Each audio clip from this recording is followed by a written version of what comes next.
Sejam bem-vindos a mais um Nortecast, esse podcast que tem como referência contar histórias de pessoas simples, assim como eu e você, e que venceram na vida.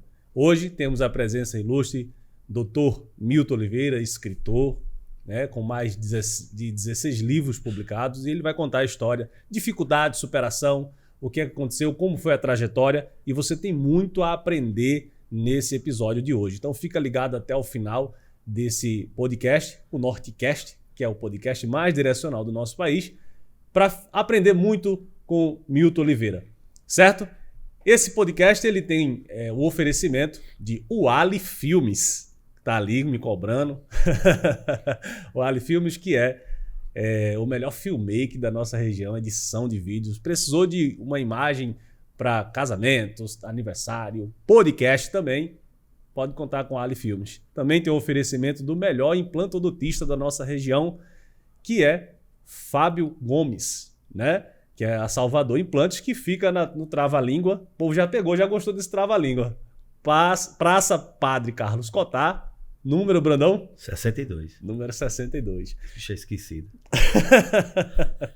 E também temos o oferecimento do Ponte do Açaí, que fica em outra praça. Praça tá no Trava-Língua. Praça Monsenhor Alfredo de Arruda Câmara, número 381. E a segunda loja, que fica na Avenida Rio Branco, número 187. Aqui do meu lado, meu parceiro Brandão. Seja bem-vindo, Brandão. Valeu, Guilherme. Nós estamos aqui mais uma vez com a ideia de ajudar você. Esse é o podcast que tem essa ideia de ajudar pessoas e por isso nós estamos aqui mais uma vez. Vamos conversar com o Milton Oliveira, escritor, e ele tem uma história muito bonita e com certeza você vai se encontrar em algum momento em sua história e eu espero que você saia no final feliz por ter se encontrado. Tem muita gente precisando encontrar um norte e encontrou o Nortecast e agora vai dar um passo diferenciado na vida. E antes de tudo, não se esquece de se inscrever no canal, se você ainda não é inscrito.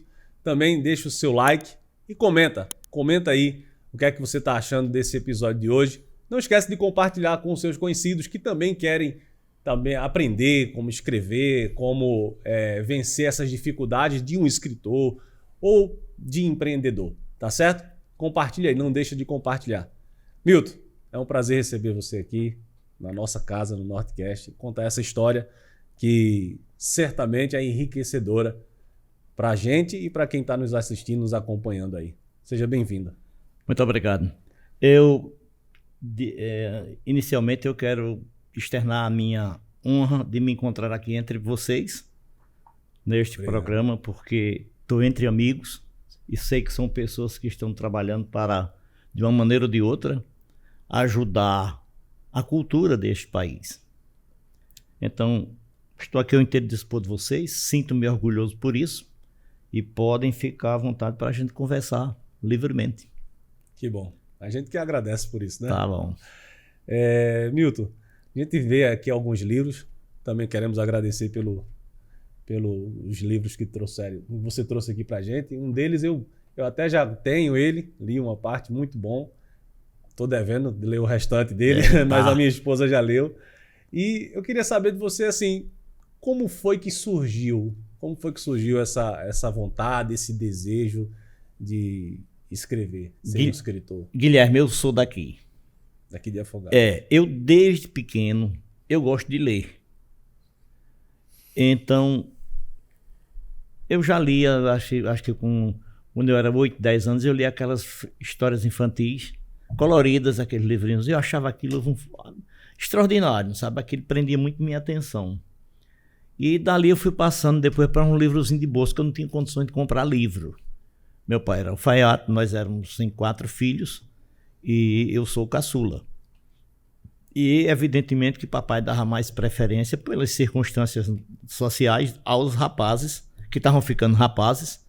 E eu, criança, que tem o mais velho, depois um ano depois o segundo, um ano depois o terceiro e 4 anos depois é que sou eu. Então eu era criança, ele já ficando rapazinho. Então você sabe, o adolescente virando rapaz, ele tem mais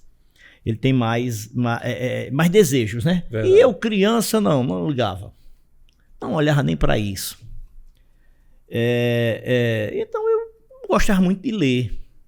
Quando foi uma vez, meu pai tem uns irmãos no Rio de Janeiro, e um irmão dele, que hoje é advogado, está aposentado já faz tempo, isso foi mais ou menos em 62, 64, 3, por aí assim. Esse irmão dele vendia livros no Rio de Janeiro para pagar a faculdade de Direito que ele fazia. E ele mostrou a papai uma coleção de livros, o papai trouxe, chamado Tesouro da Juventude. Esses livros são do papai, eram de papai. Eu disse a papai e mamãe, quando vocês morrerem, eu quero esses livros. É a única herança que eu quero de vocês. Não quero casa, não quero terreno, eu quero esse livro. Foi o que eu ganhei. Eu estou com esses livros em casa. Legal. Evidentemente que a grafia deles já mudou alguma coisa, muito, né? Porque já tem 2 reformas ortográficas aí pelo meio.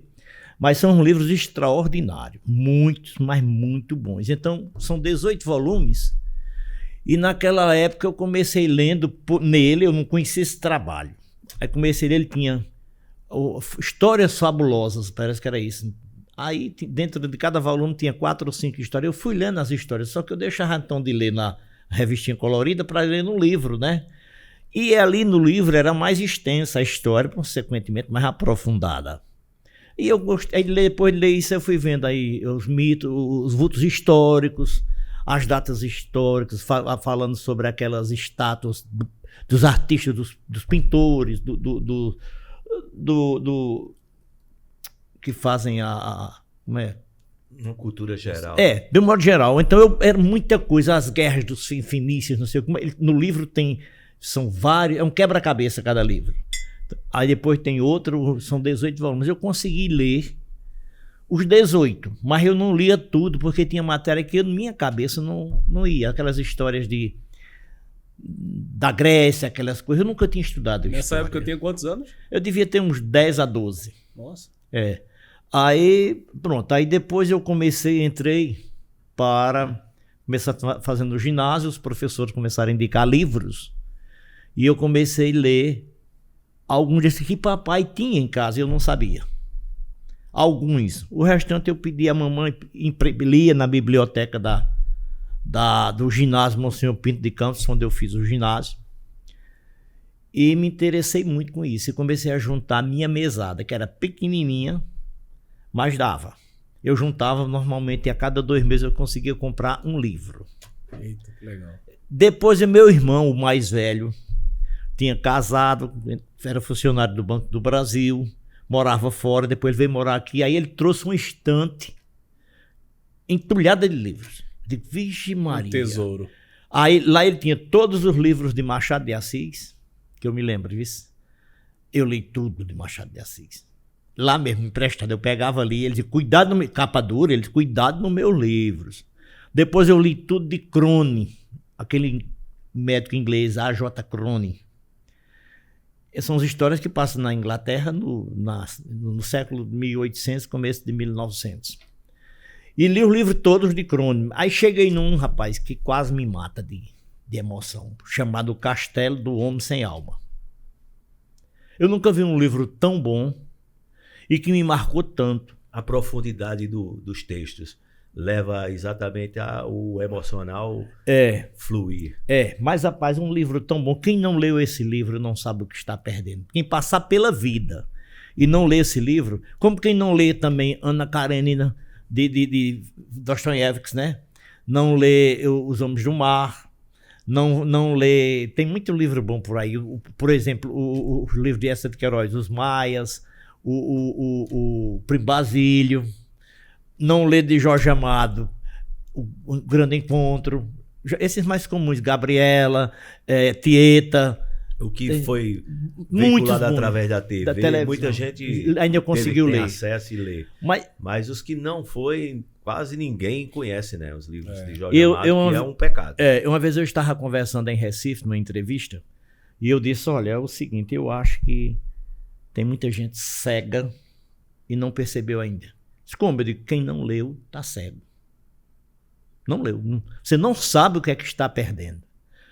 Você não sabe, você não tem noção, você nunca leu. O dia que você for ler, às vezes você, não, me dá preguiça. Não tem nada não, rapaz. Eu comecei tendo preguiça também.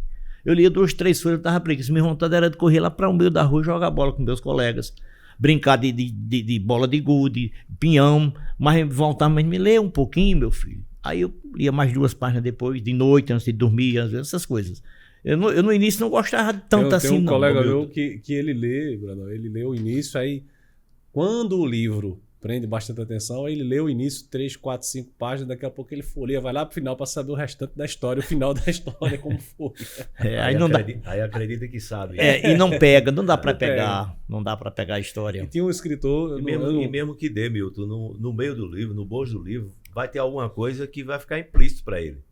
Ele não vai saber o que foi. Vai conseguir, não vai aprender nada. Ler 5 páginas aqui e o restante. Aí o seu início e seu fim.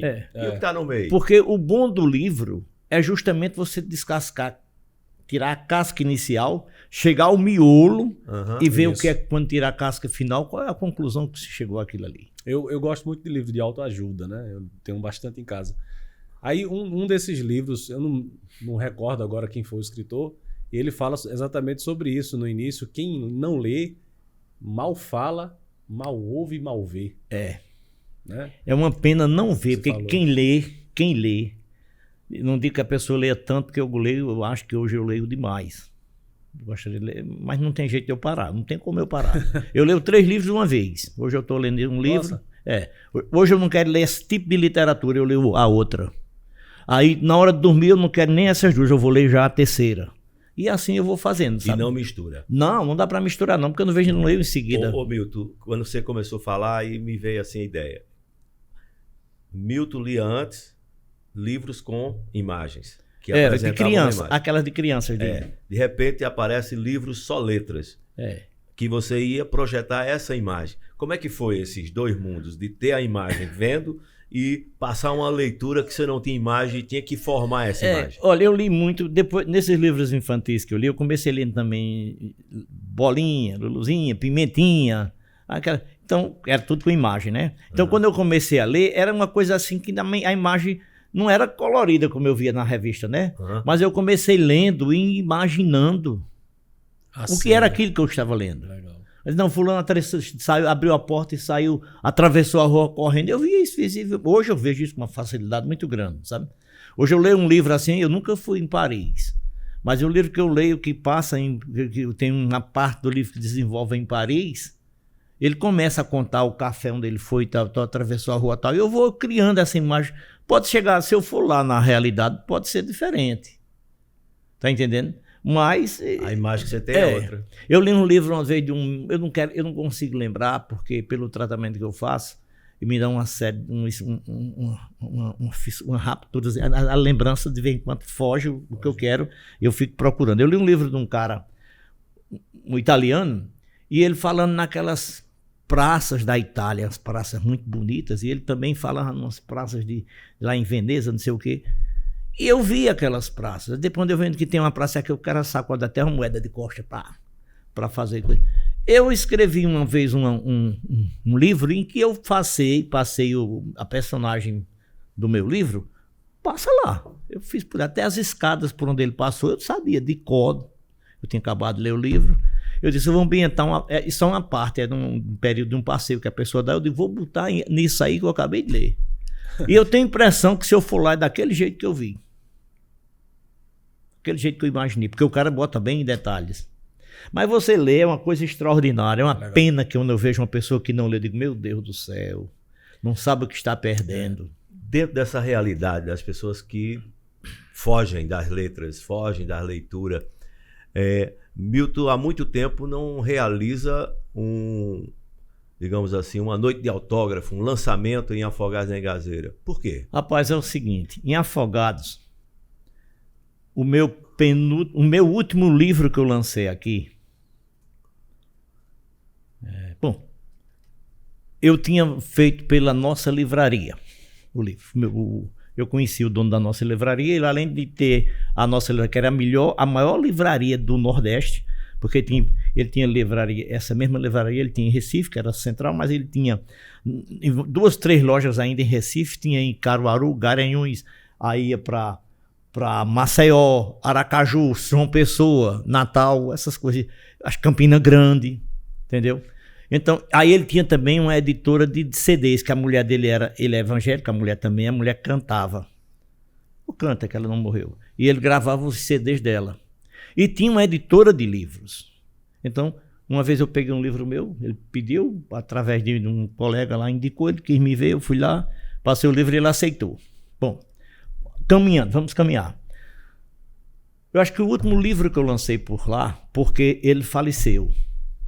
Aí quando ele faleceu, os filhos dele são funcionários federais, não quiseram. Aí venderam a livraria para uma livraria do Sul, eu não sei se é no Notebooks, uma coisa assim, uma grande. E ela não quis comprar nem a editora de discos, nem a editora de livros. Então eles deixaram adormecidos. Agora o menino da editora Nova Presença adquiriu o direito dos arquivos de lá e nessa forma ele me trouxe para cá, mas eu estava contando outra história. Eu estou lançando agora pela nossa Nova Presença, a editora Nova Presença, por isso, porque ele pegou lá dos arquivos de trás. Bom, voltando a uma história, porque eu fugi, vou voltar. Eu lancei um livro pela nossa livraria, o último que eu lancei por lá. A gente fez um lançamento em Recife, ali num prédio, ali perto do shopping Recife, é um prédio de uma instituição federal. Eu tinha um colega que era funcionário do Banco do Brasil e ele era advogado titular da carteira jurídica do Banco do Brasil aqui em Pernambuco. Ele tinha amizade lá e conseguiu um espaço. E a gente lançou esse livro por lá. E foi uma boa vendagem. Aí, João Luiz, que era o dono da nossa livraria, nós acertamos fazer um lançamento em Natal. Fizemos um em Maceió, também foi bom. Aí o outro era em Natal. Aí eu dizia ao João, rapaz, minha cidade é aqui tão pertinho, mais perto que Natal.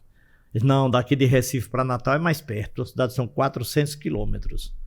E daqui para Natal parece que era 290, né? Eu sei que ele não queria lançar em Afogados, eu pedi. Insisti com ele, insisti. Disse, eu não faço em Natal e em Afogados, eu faço num e outro. Depois eu insisti, você escolhe, eu digo, eu quero minha cidade. Aí tá bom, eu digo, se você me der o apoio, eu faço em minha cidade. Aí ele me deu um apoio, me deu 1000 convites. Eu disse para ele onde era, o dia e a hora, ele mandou rodar na editora dele e me mandou 1000 convites. Então eu fiz o seguinte, eu cheguei em sua casa, entreguei a você, cheguei na casa do ele não estava, eu não deixei com a empregada da casa dele, porque ele pode dizer, não, entregou um menino lá e aqui deixou, sacudiu aí a empregada, foi quem achou, normalmente tem isso. Então eu voltei lá, depois, para entregar na mão dele. Eu me lembro que eu fui eu não sei como é que chama hoje, o DERE, GRE. É o GRE. GRE. Lá na época parece que tinha 63 pessoas trabalhando lá, funcionários. Eu dei um convite a cada um, mão em mão. Quem não estava lá, eu vim embora. Qual é o horário que está? De tarde. Eu voltei tarde para entregar na mão. Resumindo, eu distribuí 900 e poucos convites aqui a pé, de porta em porta. Não dá para ir de carro, né? Em mãos. Em mãos. Todo mundo que eu conhecia, eu chegava, batia na porta, falando, eu tenho um convite para você, estou lançando meu livro aí sexta-feira, tal e tal, vou dar um apoio. Resumindo, quando eu cheguei no dia, vendi 40 exemplares. Caramba. Eu fiquei morto, porque eu digo, mas rapaz, 900 e tantos convites, vieram comparecer em torno de umas 100 e poucas pessoas a 200, e só vendi 40 exemplares. Aí eu fiquei com a cara no chão para chegar para a editora, né? Porque nenhum desses, em Maceió, que eu não conhecia, ele disse, Milton, a vendagem aqui foi pouca, mas deu. Foi quase, passou de 150 exemplares. Em Maceió, eu não conheci ninguém. Foi só a editora que mandava chamar, eu vendi 150, 170, uma coisa assim. Em minha cidade eu vendi 40, porra. Aí eu voltei para João. João disse, mas Milton, em tua cidade? Foi, João. E esse livro de lançamento que foi em Maceió, qual foi o livro? Foi esse mesmo livro que eu lancei aqui. Mesmo livro. Ele tinha saído, estava quentezinho, estava saindo do forno. Assim que saiu, eu lancei mais ou menos um mês depois, 20 dias, eu lancei em Recife. E mais ou menos um mês, 20 dias foi em Maceió. E depois que ia ser em Natal, vim para cá. Desde então eu só vim lançar um livro em Natal agora, com este aí, Onde Você Não Ficou em Mim. Só esse agora foi que eu vendi, foi que eu fiz lançamento no Natal. Fiz aí há uns 2 meses, porque não pode fazer aglomeração. Ninguém concede os espaços para fazer aglomeração. O que é que a gente faz? A gente vai para uma mesa jantar, reúne um bocado de pessoas, e as pessoas conhecem o livro e começam. Aí eu deixo um distribuidor lá em Natal e os caras vão comprando os livros. Quando falta, ele liga para mim ou para a editora e a editora manda e ele vai passando de novo para as pessoas. Hoje mesmo tem uma loja maçônica lá em Natal que se reúne hoje e mandou pedir 15 livros. A semana passada, o distribuidor lá já tinha. Disse, Milton, tem aqui, ó, vai ter uma beleza. 15 livros num dia. Eu disse, tá bom, muito bem. Aqui não tem nenhuma loja que disponibilize? Tem, eu botei na loja de Luciana ali, Rio Sul Modas. Rio Sul. Pronto, eu botei, eu não sei quando foi que eu lancei esse livro, rapaz. Eu lancei, acho que foi em março. De março para abril. Então eu deixei com ela 10 livros, ela vendeu 3. Esse tempo todo. 3. E ela me disse, Milton, é uma coisa tão triste porque uma pessoa comprou no cartão ainda, dividiu em 3. Eu digo, essa não vai ler. Muitas vezes compro pela insistência. Não, a Luciene deve ter mostrado. Esse livro é o de Milton. Eu ouvi falar, comentar desse livro, que ele é bonzinho. Eu vou levar, mas eu só estou com o cartão aqui. Passa, você divide em 3, divido. Quer dizer, com Luciene, eu não sabia dança, foi ela que me comentou. É aquela coisa, as pessoas da nossa terra não dá valor, né? Não dá não. É uma pena, mas realmente não dá. Aí os de fora dão mais valor do que os daqui. Olha, eu já fiz um lançamento. Olha, eu vou dizer uma coisa mais triste ainda. Uma coisa mais triste ainda. Eu comecei a verificar que em minha cidade, eu adoro essa cidade de Afogados da Engazeira, mas minha cidade não tinha um livro. Fernando Pires lançou um livro com alguns acontecimentos. Gastão também juntou alguns acontecimentos e muita coisa da família dele. Tem razão. Mas não tinha uma sequência, uma história, começo, meio e fim. Aí eu resolvi fazer esse livro. Fui para a casa paroquial, fiquei olhando os livros de lá, não podia tirar, nem para fotocopiar não conseguia, transcrevi o que eu queria, juntei, mas não tinha muita coisa não. Na verdade, não tinha muita coisa. Tem muita, mas não da história específica que você queira botar numa história da cidade. Então eu resolvi fazer esse livro. Eu digo, vou fazer esse livro para eu dar de presente à prefeitura da minha cidade. Ela vai ter a única no sertão que eu saiba que vai ter um livro. Caruaru não tinha à época, não sei se já tem hoje. Caruaru tinha histórias assim, pessoas que lançaram. Nelson Barbalho, que era um cronista muito bom na cidade, lançou muita coisa de Caruaru. E a história que tinha de Caruaru era assim, uns fatos. Fragmentada. Fragmentados. Então eu digo, eu vou fazer isso com minha cidade. E vou fazer mais. Vou caminhar de rua em rua para ver quem são as pessoas que morreram, que o nome dele está ali. E vou fazer a biografia dele para eu falar de todas as famílias de Afogados da Engazeira. Caramba, um trabalho minucioso. Quem deixou um nome para uma rua, para uma escola, para uma praça, para uma repartição pública, para um estádio, tudo. Então eu passei quase 3 anos de porta em porta. Eu sabia que esse nome dessa rua, por exemplo, Francisco de Abreu, é teu pai. Chegava, Guilherme, rapaz, eu queria conversar contigo a respeito do teu pai. Aí a biografia do seu pai, eu botava no seu nome, consta o nome do seu pai direito, qual foi o dia da semana que ele nasceu e a data, o mês e ano. Naquele ano que seu pai nasceu, eu boto mais 3 acontecimentos do ano de que seu pai nasceu, 3 acontecimentos que ocorreram aqui no Brasil ou no mundo. Aí depois eu vou contando onde seu pai passou a infância, onde foi que seu pai casou, o nome de sua mãe completo, o nome de seus irmãos, tudo completo, as mulheres, inclusive com o nome da família. Se casou, já mudou o nome, tá só o nome de solteira. A casa onde morou, o que foi que fez como adulto, trabalhava com o quê? Até a época que seu pai adoeceu, vamos supor que tenha adoecido de morte de alguma coisa. O que foi que adoeceu? Onde está sepultado? Qual foi o dia que ele morreu? Nesse dia, eu também boto mais 3, eu digo não só o dia, por exemplo, 15 de março de 1923. Aí eu digo que o 15 de março, eu digo se é uma quinta, se é uma sexta, se é um sábado, eu procuro para saber qual foi o dia que seu pai morreu, para ter a data. Entendeu? Aí boto onde é o cemitério que ele está sepultado. Qual foi o projeto, se tiver, porque tem muita na prefeitura que eles perderam muito projeto de lei que dava nome nas ruas. Ele deve ter perdido aí em torno de 70%. Nossa. Mas o que sobrou eu peguei. Aí tem o projeto, do projeto de lei número tal, feito pelo vereador fulano de tal, concedeu o nome da rua tal e tal, seu pai. Tá entendendo? Tem tudo completo. Aí eu cheguei para o prefeito da época, encontrei com ele uma vez na ABB, eu disse, eu estou preparando um presente para lhe dar. Ninguém na região tem. Fazendo um presente para lhe dar. Depois de 3 anos que eu estava com um projeto pronto, eu fui na gráfica, porque é um livro que você é feito, um livro desse aqui você lança para o país inteiro. Mas um livro sobre Afogados da Engazeira só lança para o povo de Afogados. Aí eu pedi um orçamento de tantos livros e trouxe para falar com o prefeito. Ele disse, tem interesse não. Nossa. Eu disse, mas rapaz, eu fiz esse livro todinho para dar um presente para a minha cidade e aproveitar para ser na sua gestão. Para você, como o prefeito da cidade, o único prefeito que ia mostrar para um modo geral que era a única cidade que tem uma história completa da cidade e das ruas. Tem dinheiro não. Tá bom.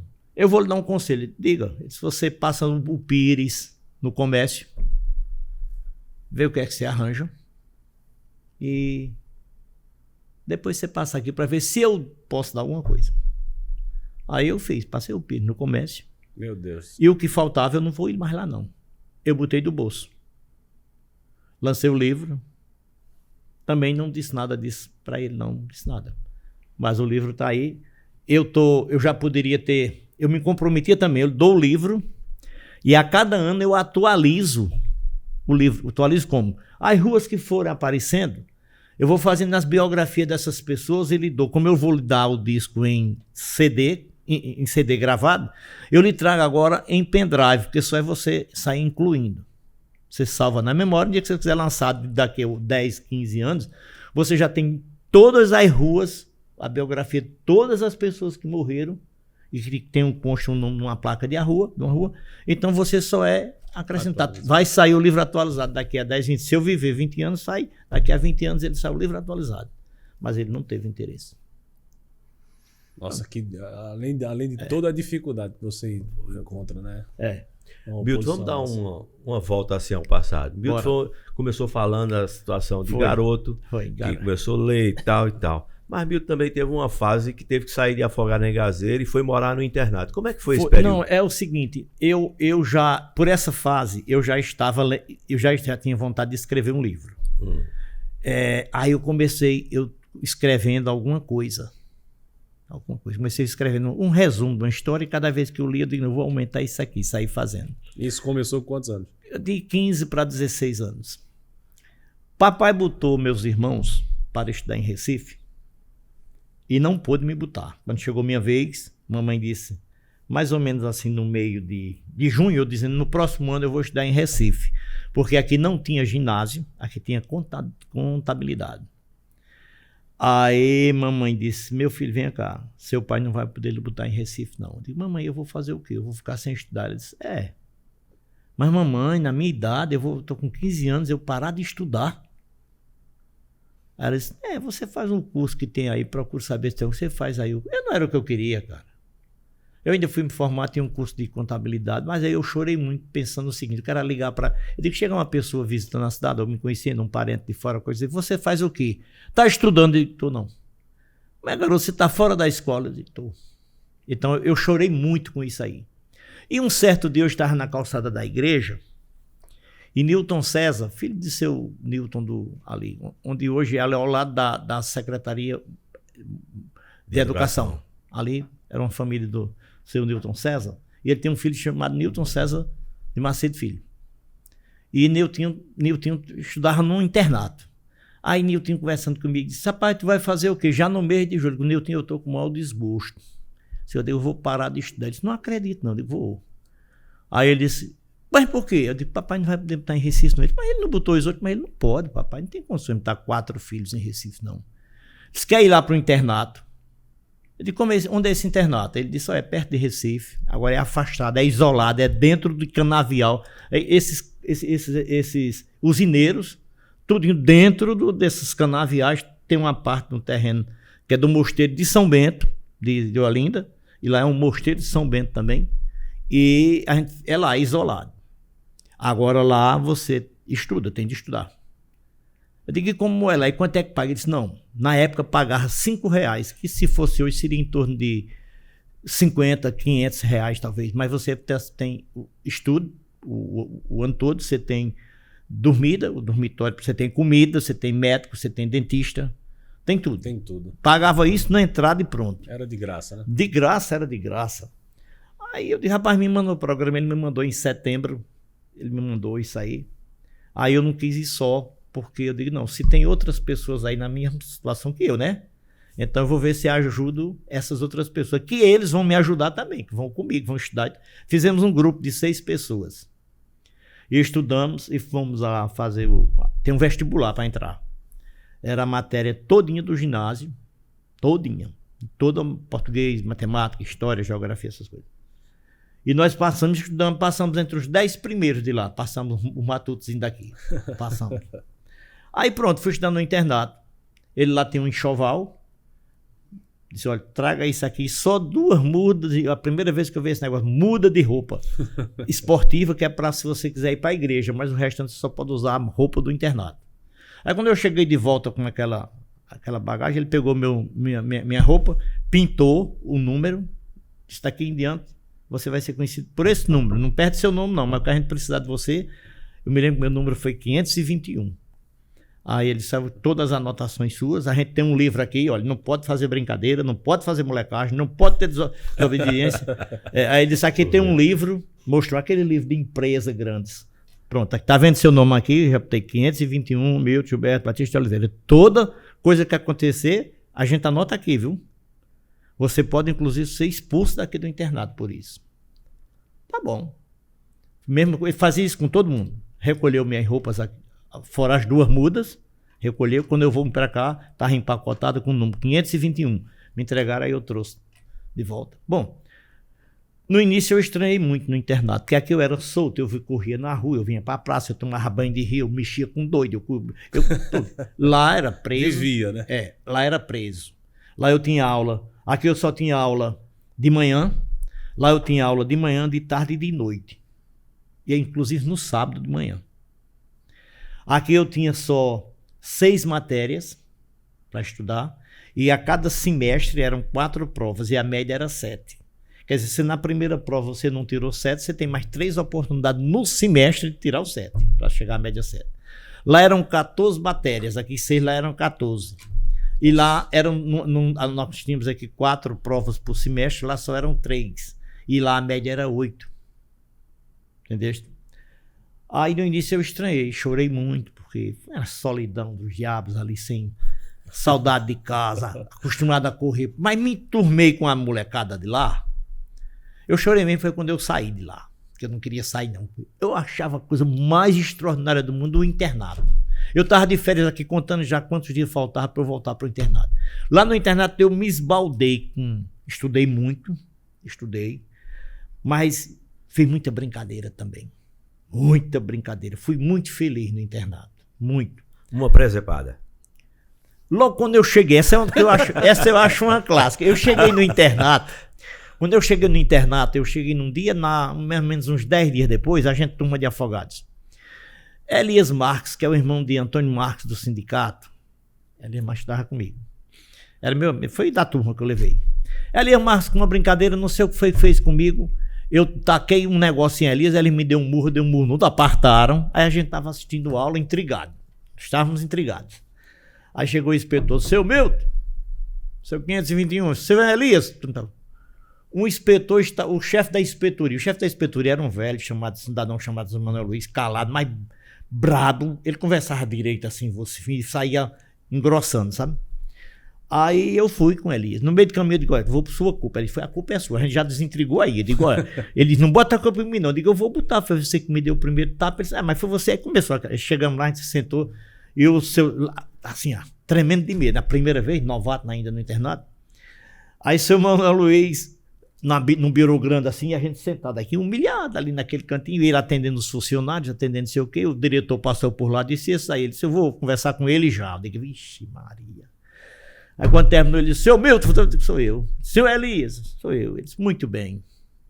Não precisa vocês explicarem o que aconteceu não, que eu já estou sabendo de tudo. Ah, mãe, só olha, eu vou dar um conselho porque é a primeira vez que vocês vêm aqui.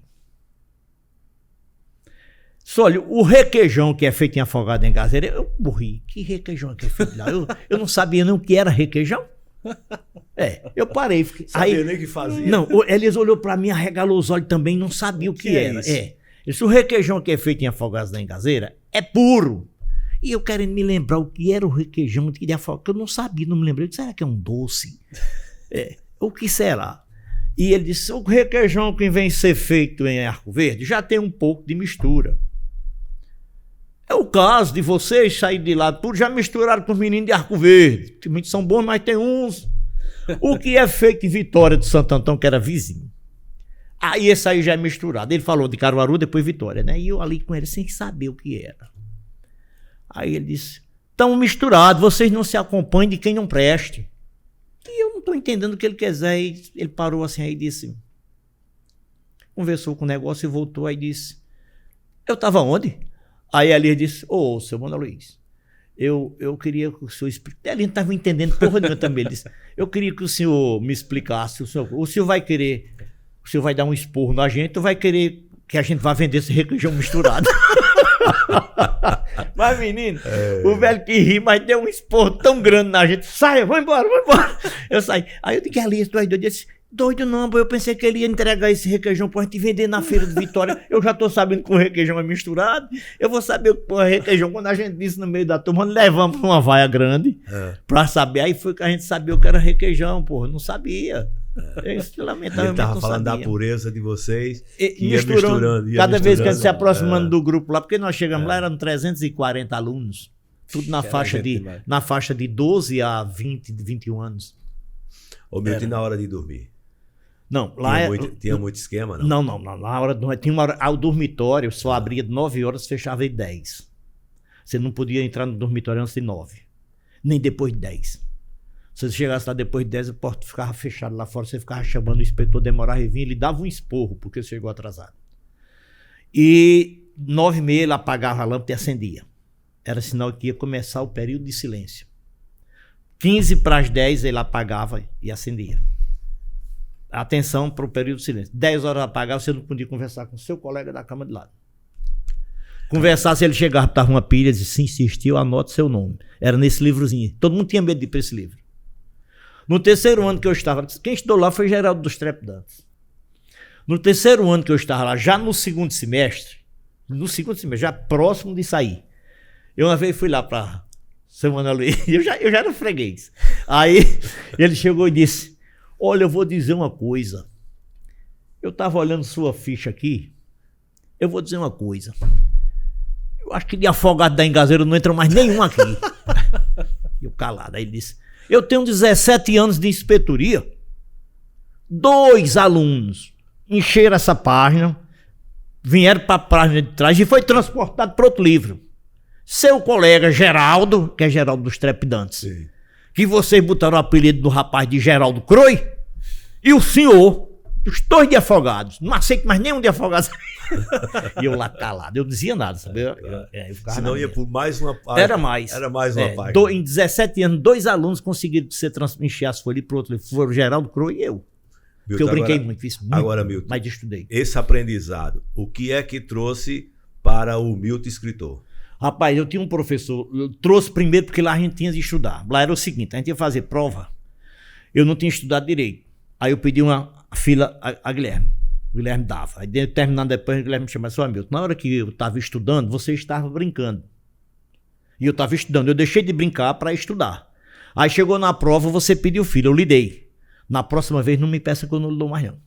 Você estude como eu estudo. Porque você está indo brincar, eu estou estudando. Aí eu comecei, primeira prova eu fiz. Aí daí dentro eu comecei a estudar também. Não queria mais, na hora de parar para estudar, vamos estudar, todo mundo parava. De noite a gente se trancava na banca de estudo, que era o colega mais aplicado e mais bem disciplinado da turma, era quem ficava como professor, fazia chamada. Nós ficávamos parece que era de 7h10, 7 horas até 9 nessa banca de estudo. E não podia conversar, fazer barulho. E um colega ficava lá. Quem era o nosso colega que ficava lá? Era como se fosse um monitor ali. Ele ficava no banco da frente, fazia chamada, e daí dentro todo mundo tinha que ficar em silêncio estudando. 2 horas ali estudando. Esse menino que estava lá, ele saiu, aposentou-se, era quase diretor do Banco Central em Brasília. Caramba. Ele estudou 7 anos, eu estudei 3. Ele conseguiu, do primeiro ano do ginásio, depois dos 3 anos do científico, ele conseguiu fazer média 10 em todas as matérias só. Fera. Ele era fera, bicho. Desse tamanho assim, fera. Agora ele só vivia estudando. Muito inteligente. Empenhado. Muito inteligente. Muito inteligente ele. Nesse livro aqui eu faço uma homenagem a ele. Mas vamos à resposta. De quê? O que é que você trouxe? Não, sim, aí eu fugi. É porque assim, lá como eu estudei muito, a gente estudava muito, de tudo a gente estudava muito. E eu já estava escrevendo meu primeiro livro. Eu entrei no internato, eu ia fazer 16 anos. Com 17 anos eu escrevi meu primeiro livro. Perdição, era um romance. E eu deixei para quando eu saí do internato, arranjar a máquina. Nas férias eu arranjava a máquina de datilografia, datilografava uma parte, quando as pessoas me emprestavam, e depois eu voltava para o internato. Quando eu conseguia, eu vinha de férias, saía pedindo uma máquina emprestada a um a outro para ir datilografando. Mas eu tinha um professor de direito, de português lá, que ele era escritor, bicho. O cara me estimulou muito. Eu me lembro que uma vez, quando eu entrei lá, ele mandou fazer uma redação chamada A Andorinha. Eu fui o único que tirei 4,5. Ele disse, vale 5. Eu fui o único que tirei 4,5. Até Manuel, esse menino, quando eu falei, tirou 4, porque ele tirou meio ponto. Eu me lembro que eu botei alguma coisa pelo caminho, eu botei por o caminho. Aí ele tirou meio ponto. Mas ele me incentivava muito. Muito, muito. Ele chamava, Milton, vem cá. Eu vou trazer um livro para ler essa coisa sobre determinados textos.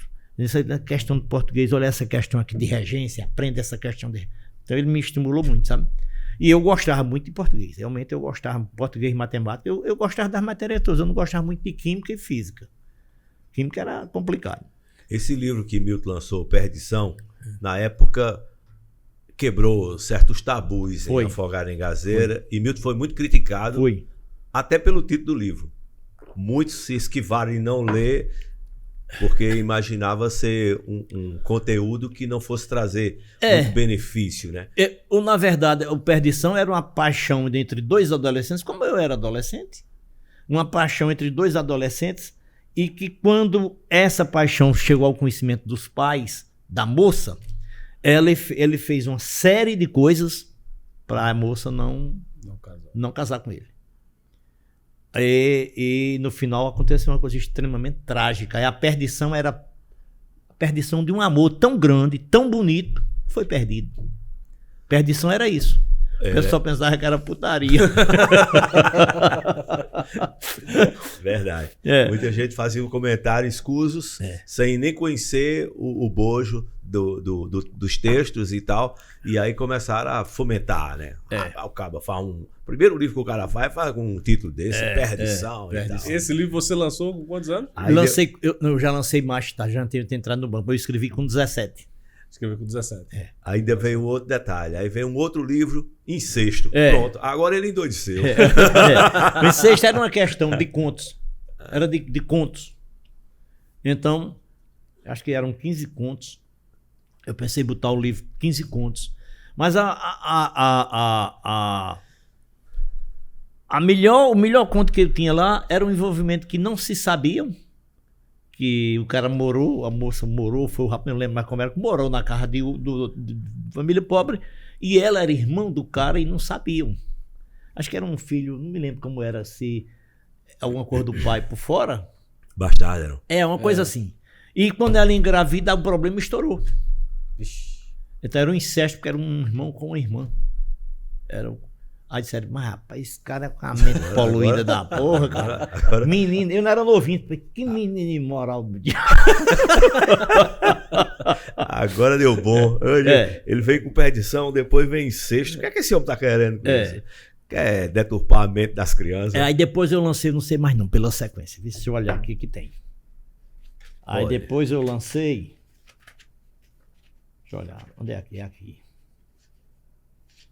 Aí eu lancei. Agora eu me lembro.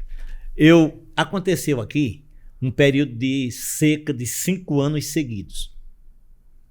Aí o governo, para não deixar o povo passar fome, criou as frentes de emergência. Era o pessoal limpando açude do outro, ajeitando estrada de sítio, era fazendo açude. Essas pessoas trabalhavam na emergência e ganhavam um salário para fazer isso. O Banco do Brasil era quem pagava. E eu trabalhava no Banco do Brasil, era caixa e pagava muito esse pessoal. Mas acontecia também deles fazer o governo trazer assim, por exemplo, conseguir trazer não sei quantos caminhões de feijão para distribuir com esse pessoal, entendeu? Distribuir com o sindicato. Pessoal, algum bocado de gente de comerciante roubou, sabe? Levou, eram essas histórias. E mais chegava esse pessoal, mas era, por exemplo, era para chegar um saco para uma comunidade X, às vezes não chegava. E a gente sabia que tinha no comércio vendendo saco, o cara não tirava nem do saco, carimbado de sair, vendendo no comércio em retalho o feijão. Bom, aconteceu, o exército começou fazendo, dava tudo bem, depois o exército deixou, mas uma vez aconteceu aqui em Carnaíba, um saque, o pessoal com fome, os armazéns cheios de feijão, não sei o quê. Aí o pessoal foi. Apareceu um certo cara e incentivou, eles foram lá, abriram, roubaram. Muita gente roubou. Aí quando foi com 2 ou 3 dias, baixou a polícia militar aí. Aí começou indicando, Guilherme levou a polícia em sua casa, já lhe tirava dentro de casa batendo e passava com você pelo meio da rua batendo. Para ver que quem tivesse te levado, correr e entregar logo. Entendeu? E na ABB, eu era presidente da ABB, tinha um rapaz que eu botei para trabalhar lá. E ele um dia me procurou porque o irmão dele foi envolvido nessa história de ter tirado. Ele não tirou nada. Alguém foi lá e disse, não foi eu não, foi fulano. O camarada pegou um saco, disse, fulano, vem cá. Encontrou ele no meio, o cara ia levando um saco nas costas. E então ele estava parado, dizendo, fulano, vem cá, me ajuda aqui. O rapaz ajudou, levou para casa do cara. A polícia pegou esse rapaz e bateu muito nele. Nossa. Para ele dizer que tinha... Não, eu não ajudei. Resumindo, esse rapaz, ele apanhou muito. Daqui ele foi levado para não sei que ele foi parar em João Pessoa. Porque alguma coisa desses armazéns gerais que estavam mandando por lá, era lá, e de lá ele parece que foi para ser ouvido. De lá mandaram, viram que ele era um pobre coitado, mandaram ele para cá. Mas ele já chegou aqui abestalhado. Mas ele criou uma psicose de que a polícia vinha pegá-lo de volta. Ele já não dormia de noite. Trauma. Ele não dormia de noite. Qualquer coisa, a polícia está chegando. Aí ele disse para a mulher, aí como que sofreu? Eu não quero que nem você nem meus meninos sofram. Começou carregando uma espingarda que tinha. A mulher disse, para quê? Ele disse, não, porque eu gosto. Você e minha família, tudo que eu tenho. Eu não vou deixar que a polícia faça isso com você. Ele ia matar a mulher e os filhos para a polícia não pegar. Pode? Nossa. Foi que desconfiaram, chamaram, pegaram ele, levaram para um tratamento psicológico e depois ele foi parar no manicômio. Caramba. Então eu soube dessa história porque o irmão dele trabalhava comigo. Aí eu fui investigar tudo isso aí, sabe? Me viu, eu disse, rapaz, não te mete não, que daqui a pouco os caras te apagam. Tu estás mexendo no vespeiro aí. Mas eu fiz, aí lancei um livro chamado Mortas Paisagens. Eu contando a seca no Nordeste aqui, né? Pós-mortas paisagens, eram as paisagens tudo mortas, as plantas tudo seco, os rios tudo seco, os açudes com o chão esturricado, todas essas coisas. Não tinha o gado que morria de fome. Morta paisagem era isso. Mas eu, no meio da história, eu botei a história desse caso de Carnaíba, botei algumas, não sabe para não estar só uma, mas botei essa em especial e o caso desse rapaz, todinho. Botei. Levei esse livro, ofereci, dediquei esse livro, parece-me, para Dom Helder. Ele leu, fui lá levar para ele, lá na Rua das Fronteiras. Ele disse, meu filho, vamos rezar que eu não tenho uma reviravolta nesse país, que eu espero que não tenha. Mas se tiver, você vai sofrer. Tá bom, mas não teve, graças a Deus, não teve não. Bom, aí foi o meu outro livro também que eu lancei, foi também que esse livro depois terminou as edições paulinas, descobrindo esse meu livro em São Paulo. Não sei como eles terminaram entrando em contato comigo e foi lançado por lá. As edições paulinas gostou muito desse livro e ela só lançava livros de cunho religioso, né?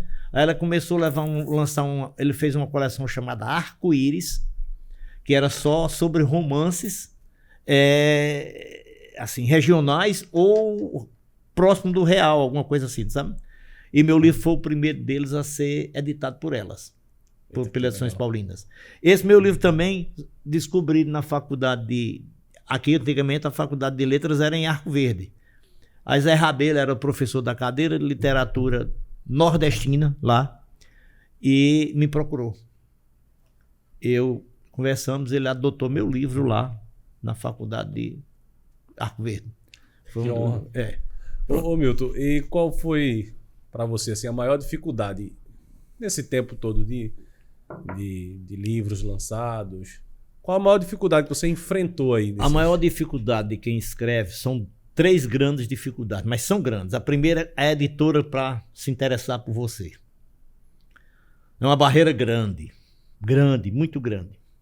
A segunda, se é editora, se ela for uma editora de médio porte a grande, você tá bom.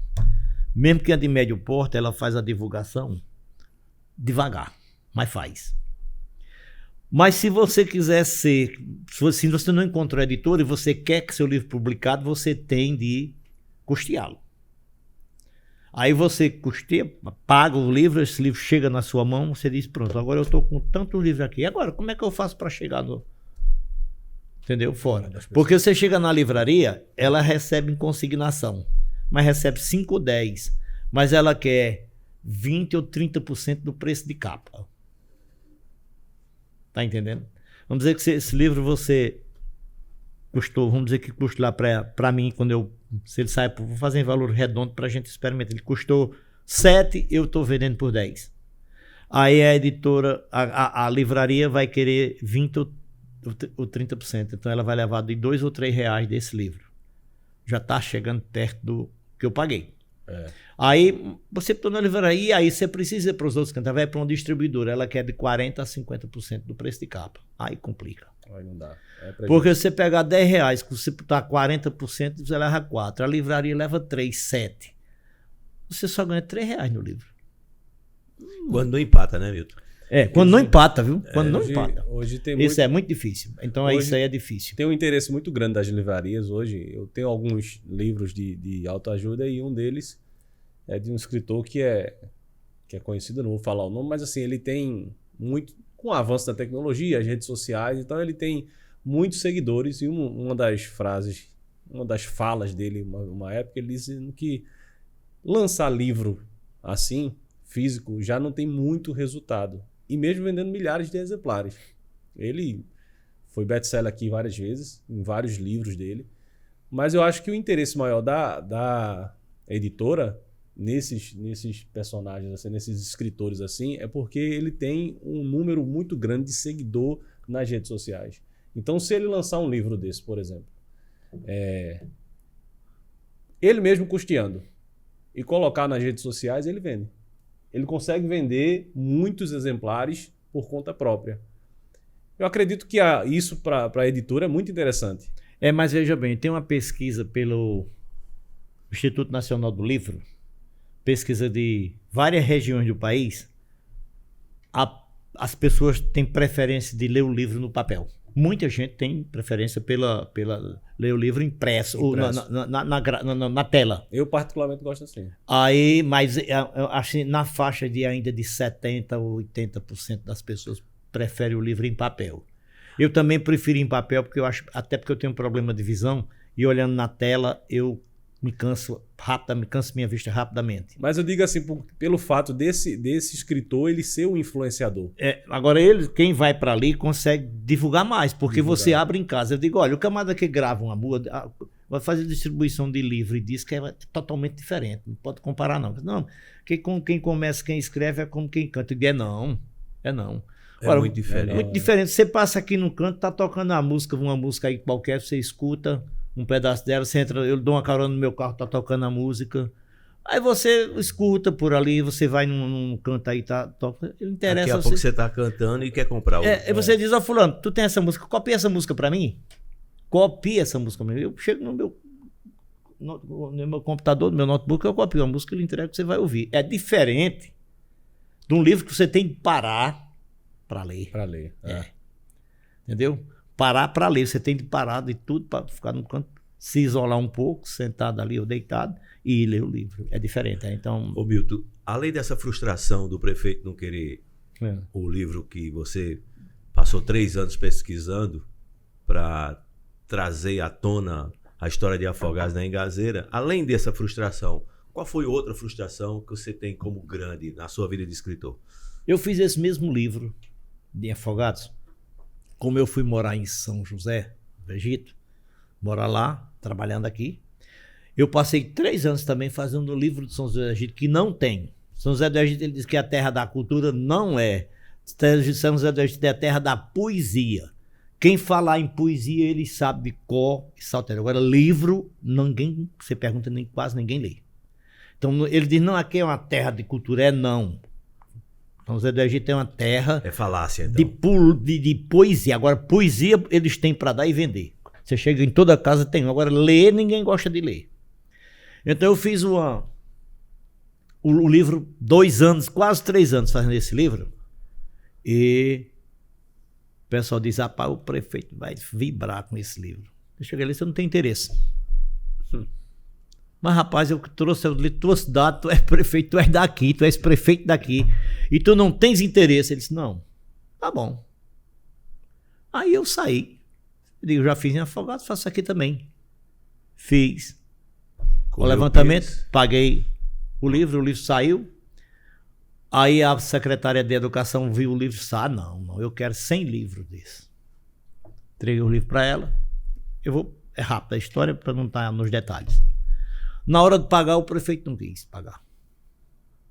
Porque no livro não tinha o retrato dele. É uma sacanagem, né? Não, mas a sacanagem não para aí não. Ele não pagou, ficou com o livro, mas não pagou. Aí quando chegava uma pessoa no gabinete dele que ele tinha interesse, ele, rapaz, leva esse livrozinho aqui de presente para você, da história da minha cidade, que eu sou prefeito. E assim ficou com os 100, vendeu os 100 livros, deu os 100 livros, tudo, e nunca me pagou. Eu entrei na justiça, estou brigando na justiça para isso. Já ganhei, vou entrar com a parte agora da execução. É pior ainda. Pior ainda. Se é ele que está respondendo ainda hoje.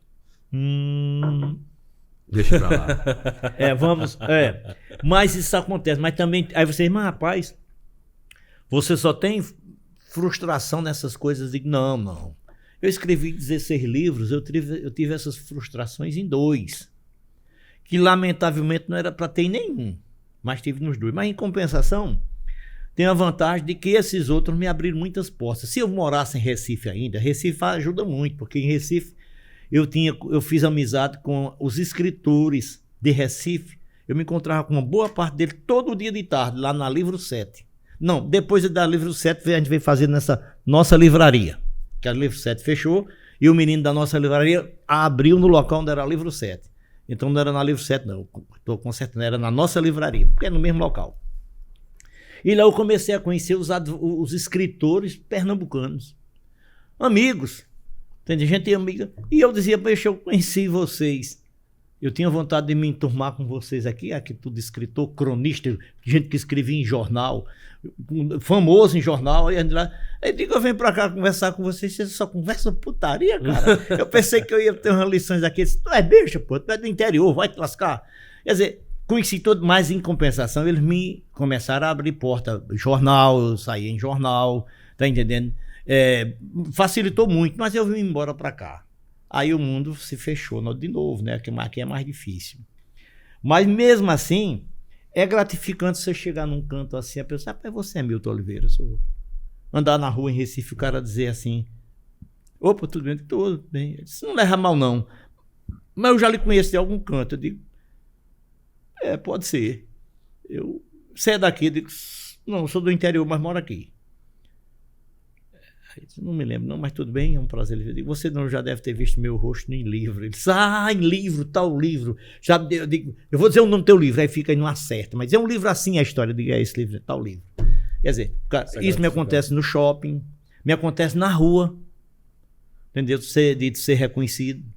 Assim, o cara não lembra muito, porque todos os meus livros, eu veja bem, eu gosto muito de música. E eu boto as músicas para tocar no tempo de LP e hoje no tempo de CD. Eu fico olhando, eu leio toda a ficha técnica, todinha eu vejo, mas eu fico olhando as letras, quem compôs, quem fez arranjo, mas eu fico olhando também o rosto do artista, a mulher, o homem, seja quem for, né? E eu digo, bicho, no livro a gente não sabe a cara do artista, do escritor, Aí, eu conversando com esses meninos, eles, rapaz, é isso mesmo. Verdade. É verdade. É começar, nunca mais, uma vez saiu um cara desse, que um menino lá que era... ele morreu agora, antes da pandemia, ele morreu já, ele era idoso, solteirão, idoso, ele trabalhava na CELP. Não, no INSS. Galindo, como é... Ele tem muitos livros, inclusive tem livro dele que não tem citação de livro dele lá no dicionário de Aurélio, tem livro dele. Gilvan Lemos. Gilvan era o que eu tinha mais aproximação com ele. Então Gilvan disse, Milton, uma vez eu no meu livro saiu um 3x4 pequenininho, agora eu vou botar meu total de 107. Gilvan, eu lia teu livro e não sabia tua cara, bicho. Foi num desse de 3x4 que eu achei, eu vinha passando ali na Ponte da Boa Vista para pegar o ônibus, que eu pegava ali entre a Rua do Hospício e a 7 de Setembro. E eu vi um cidadão, eu digo, essa cara eu já vi em algum canto, cara. Aí eu cheguei e disse, olhando ele, olhava pra mim, virava o rosto, ele deve estar pensando, isso é um viado. Aí eu cheguei, vamos tirar, eu cheguei lá e disse, cidadão, o senhor não leva a mal não. O senhor é escritor? Ele disse, sou. Eu digo, o senhor é Gilvan Lemos? Ele disse, não me chama de senhor não. Sou Gilvan Lemos. Você me conhece de onde? Ele disse, sou o livro tal e tal. Aí quando eu conversei com ele, ele disse, rapaz, foi mesmo que tu me conhecesse assim, eu nem me lembrava. Aí ele passou a adotar a fotografia dele nos livros. Mas ele morreu logo depois. Ele tinha muita queixa também das editoras do Sul, que pegava o livro dele e demorava muito para lançar. 2, 3 anos depois. Outro detalhe de editora, Milton, elas conseguem honrar, por exemplo, quando pega teu livro para repassar os recursos, demora, não repassa? Não, eles repassam. Calote. Eles repassam. Agora você não sabe se porque é o livro, se é. Vendeu. Eles mandam dizer que venderam este mês vendemos 130 exemplares. Está aí, correspondente X a tantos exemplares. Tudo bem.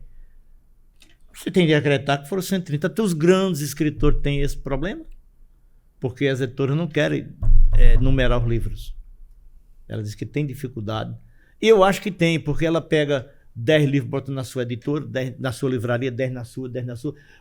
Em consignação, você depois de um certo período, se não devolver, não vender, você devolve.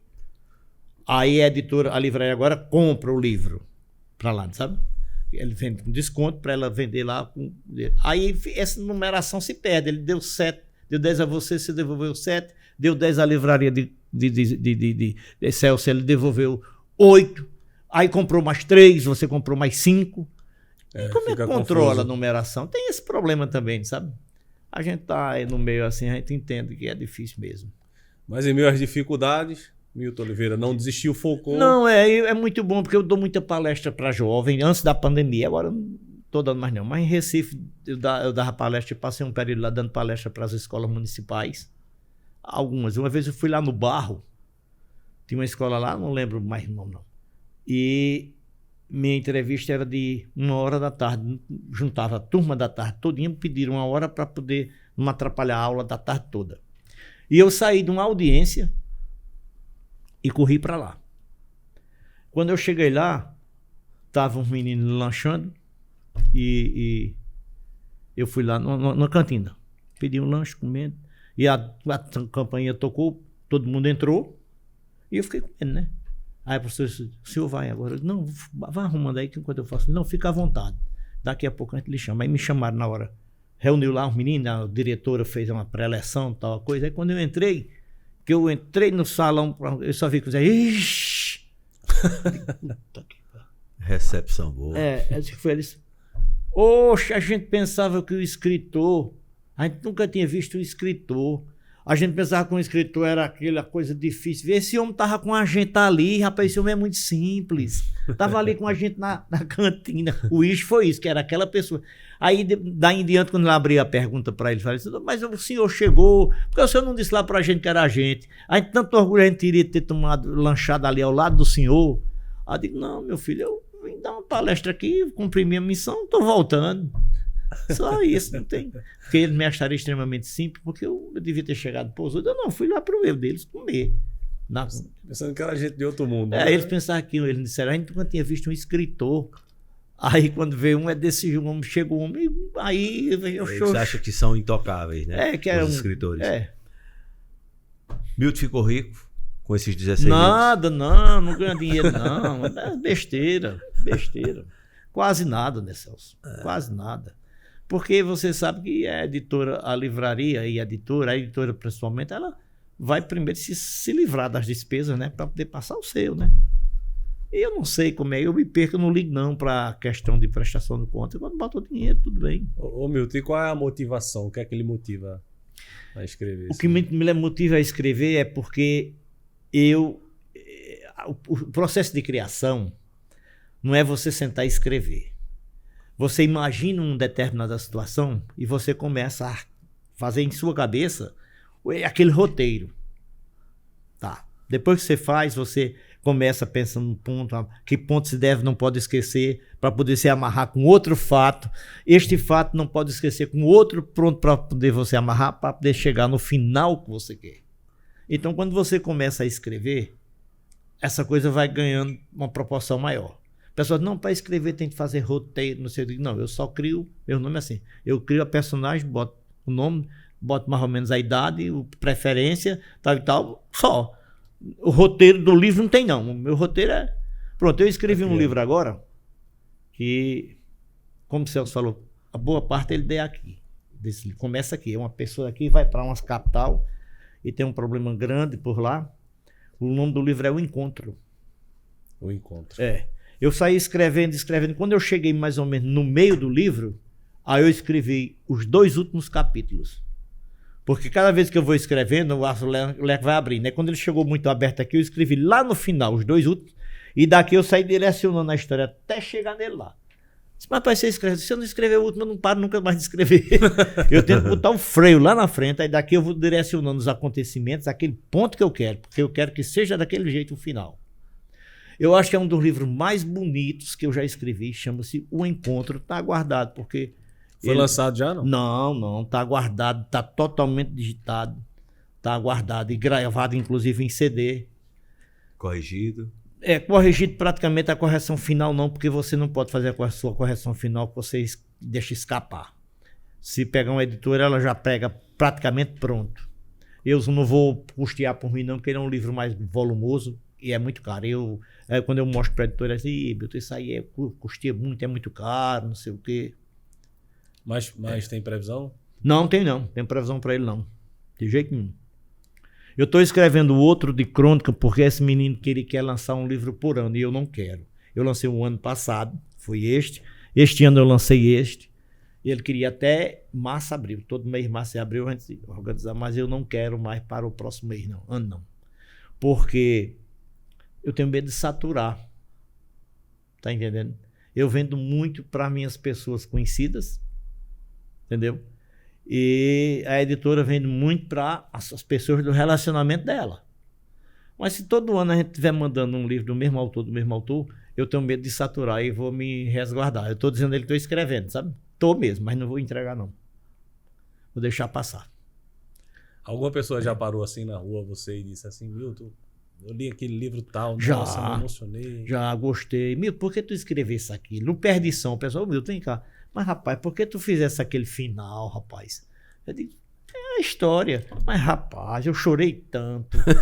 O livro que o pessoal disse que mais chorou foi Perdição. O Perdição. Quem leu diz que chora de se acabar com o livro. Porque é uma história realmente muito bonita. É um amor muito grande dos adolescentes. E o final... E a forma como acontece ao final, você está entendendo? Foi perdido tudo aquilo. Como é que uma vida na adolescência, 2 adolescentes extremamente apaixonados, só apaixonados, O camarada consegue destruir tudo isso dos dois. A perdição é isso. Esse livro foi reeditado, né, Milton? Foi, a editora, essa nossa livraria conheceu, pediu para eu reescrever ele, porque estava muito grosso, eu reescrevi, ficou mais fino, e lancei. Hoje ela vendeu um monte, e ela fechou, né? E não tem mais edição dele, está guardado. Nossa, mas não tem mais nenhum exemplar. Exemplar, na editora eu já pedi uns, porque como fechou, eu falo com os meninos, o filho do dono, eu digo, rapaz, me arranja um exemplarzinho daquele Perdição, que tem um pessoal querendo um trabalho, eu invento história. Eu digo, eu fiz letras lá em minha cidade, e o pessoal na cadeira de letras estava querendo ver esse livro, aí ele me não, sabe? Me não. Eu digo, mas é muito pidão. Eu digo, mas eu escrevi para vocês o tempo todo, e vocês vão dizer isso comigo, rapaz, um autor da casa. Pois Eita. é. Pode fazer o merchan? Hã? Pode fazer o merchan. Não, esse merchan... Não vai fazer, não? Agora o Ali quer que faça, né, Ali?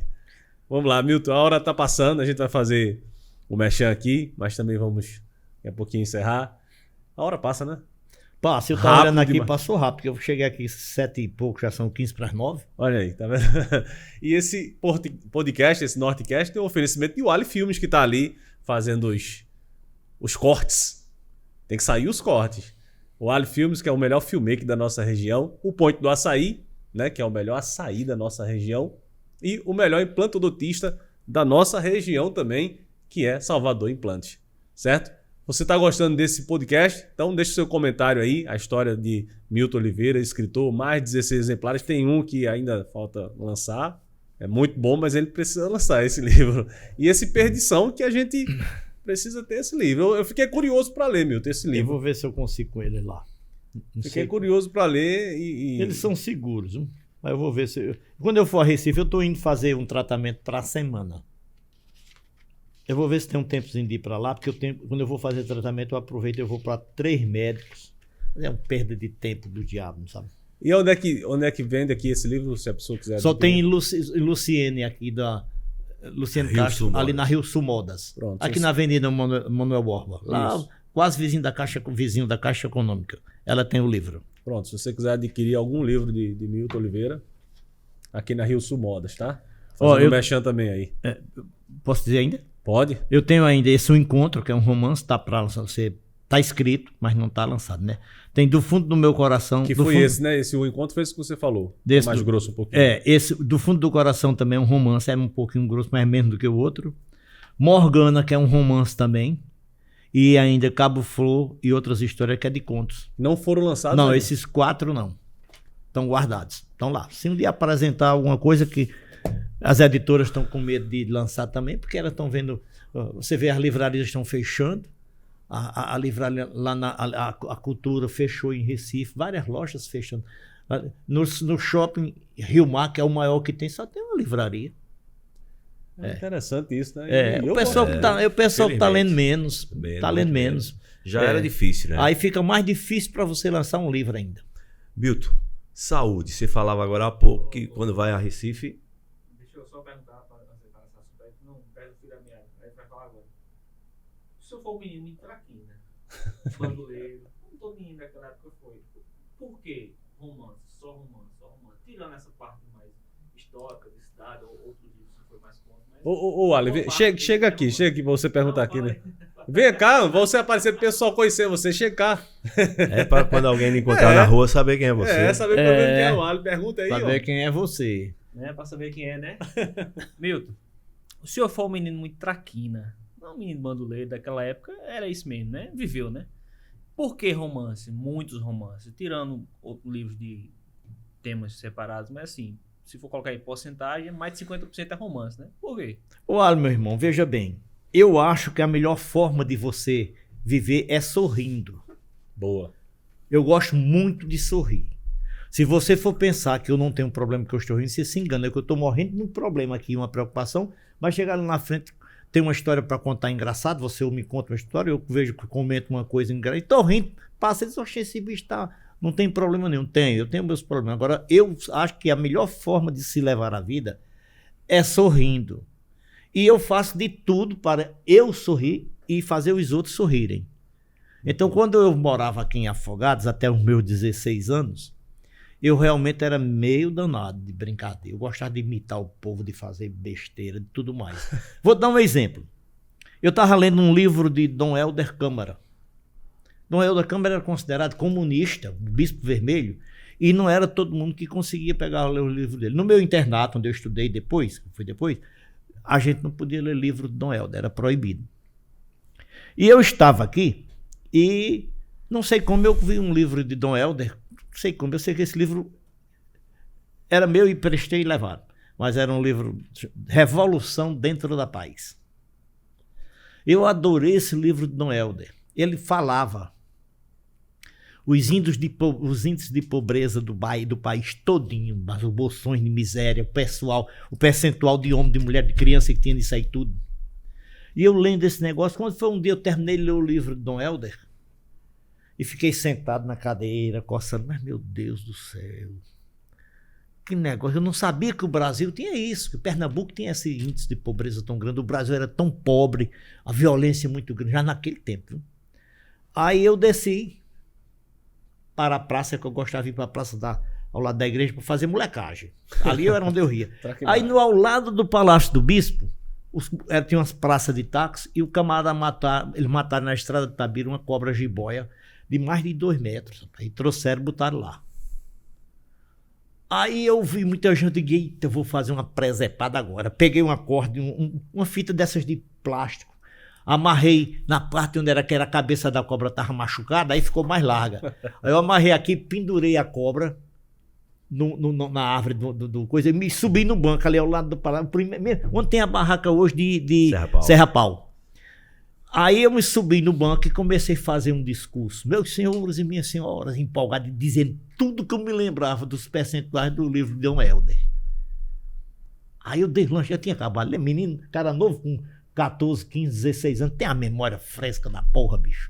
E eu falei tudo do que eu me lembrei do livro de Dom Helder. Vocês não sabiam que existe uma porção de pobreza tal e tal, no bairro tal, em Recife tem assim, no Nordeste, no sertão, nós temos tanto de mulheres prostituídas por isso, o percentual tantas famílias, o percentual de tantos que passam fome, de pais de família que estão presos, porque tudo isso eu dizendo. E Dom Francisco viu, aí veio pro terraço, e ficou do lado do terraço olhando, e nisso deram um sinal para mim, sabe? Eu digo, porque cada vez que eu falava que dizia um percentual desse parava, os cabas batiam palma e davam uma vai, aí eu mandava parar. O disco era um comício e eu lascando e ficava, quando eu dizia pobreza e tal, isso assim, isso é um absurdo, aí Dom Francisco veio olhar, e quando eu vi Dom Francisco, puta que pariu, esse barulho atrapalhou o Dom Francisco, ele vai me dar uma comida de rabo grande. Eu disse, olha minha gente, eu digo, vou ter que terminar meu discurso. Eu digo, minha gente, em resumo de tudo isso que eu estou querendo mostrar para vocês, mostra o grau de desespero de uma mãe de família como esta aqui, ó.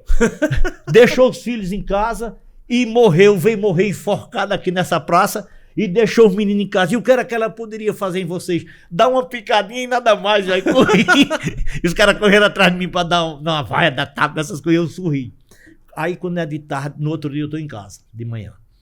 O telefone ligava. Era aqueles telefones. Tinha que ir para a central, a central refazia. Aí mamãe atendeu o telefone lá em casa. Disse, Milton, foi o que você fez? Ele, eita porra, mamãe, de onde? Ela disse, ontem na praça. Ele disse, nada. Aí ela disse, nada? Disse, não. Disse, Dom Francisco está querendo que você vá lá. Oxe, mamãe, é mesmo. Será que ele vai me dar algum escapulário, alguma coisa? Desci e fui lá. Digo, agora eu vou levar uma comida de rabo grande. Aí subi, Dom Francisco, pode entrar. Aí eu digo, o senhor quer falar comigo? Quero falar com você. Eu vi ontem seu comício aí ao lado. Onde foi que você arranjou aqueles dados? Dom Francisco, aí contei no livro de Dom Helder, ele disse, rapaz, é verdade. Ele disse, porque os índios realmente estão certos. Eu fiquei estarrecido quando vi você nos índios que são corretos.